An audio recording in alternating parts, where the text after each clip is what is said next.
사도행전 22장 12절에서 29절까지 말씀을 살펴보도록 하겠습니다. 바울의 계속되는 변론으로 다메섹 사건의 후반부인 아나니아와의 만남과 성전에서 경험한 두 번의 계시 사건을 언급합니다. 12절에서 23절은 바울의 첫 변론입니다. 그 빛으로 인해 일시적으로 볼 수 없게 된 바울은 함께 가던 사람들의 손에 이끌려 다메섹으로 들어갑니다. 그때 바울이 있는 곳으로 아나니아가 찾아옵니다.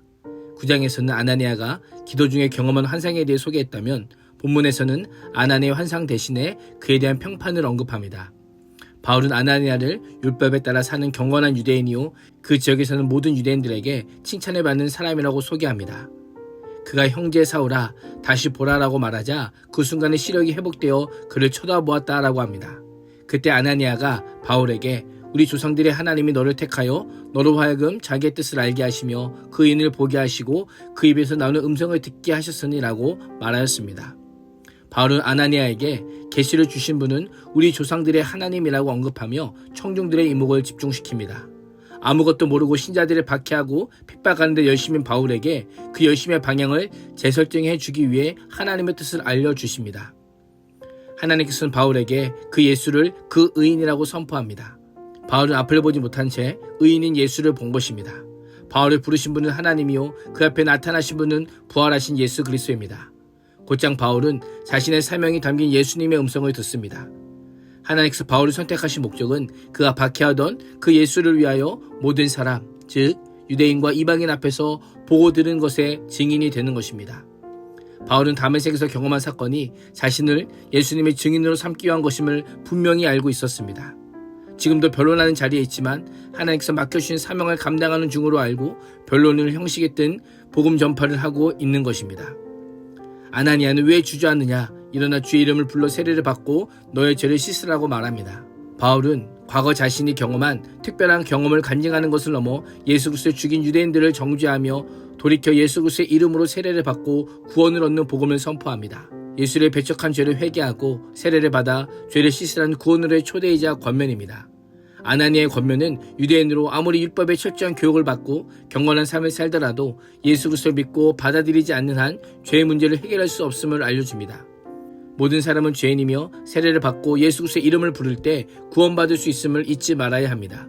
17절 이하는 변론의 후반부로 다메섹에서 예루살렘으로 무대가 바뀌어 소위 예루살렘 성전 환상이라고 불리는 사건을 언급합니다. 바울은 개인적으로 은혜의 사건이지만 변론을 듣고 있는 청중들에게는 신성 모독적 발언으로 여겨질 수 있었습니다. 바울은 회심 이후 자신이 예루살렘에 돌아갔다가 다른 곳으로 가게 된 동기를 설명합니다. 예루살렘에 돌아와 성전에서 기도하던 중에 예루살렘 사람들이 나에 관한 내 증언을 받아들이지 않을 것이기 때문에 예루살렘 속히 떠나라는 계시를 받았다라고 합니다. 그러나 바울은 떠날 수 없다며 예수님께 이 일을 제기합니다. 주님, 내가 주님을 믿는 사람들이 가는 곳마다 회당에서 잡아 가두고 때리고 하던 사실을 사람들이 잘 알고 있습니다.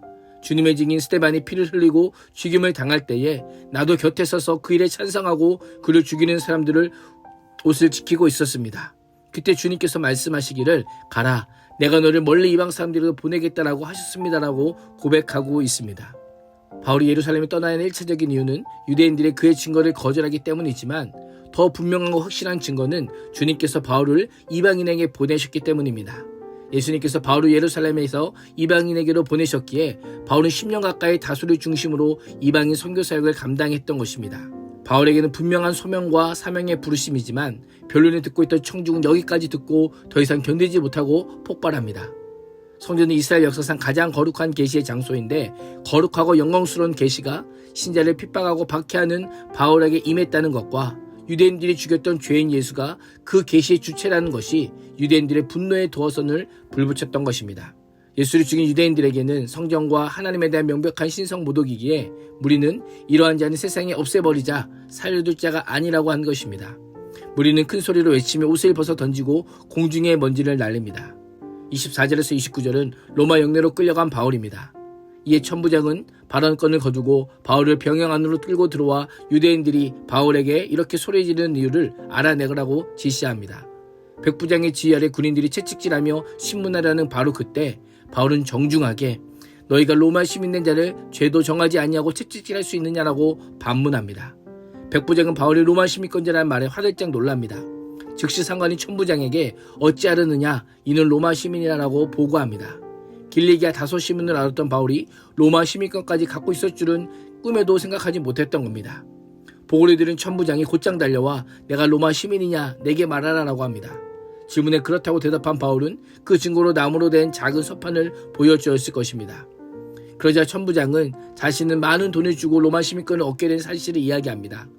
당시 정상적인 절차 대신에 권력가들에게 뇌물을 주어 시민권 지원 명단에 자신의 이름을 올리는 일이 비일비재하였습니다.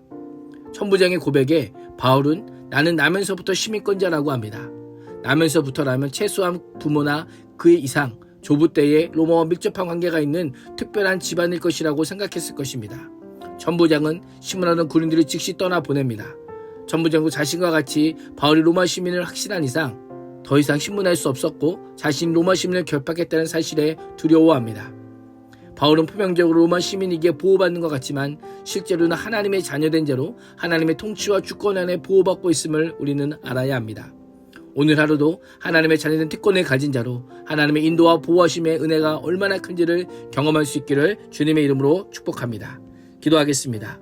하나님, 천국 시민권을 가진 하나님의 자녀로 이 땅에서도 하나님의 보호와 인도하심의 은혜를 누리며 살게 하여 주옵소서. 예수님의 이름으로 기도합니다. 아멘.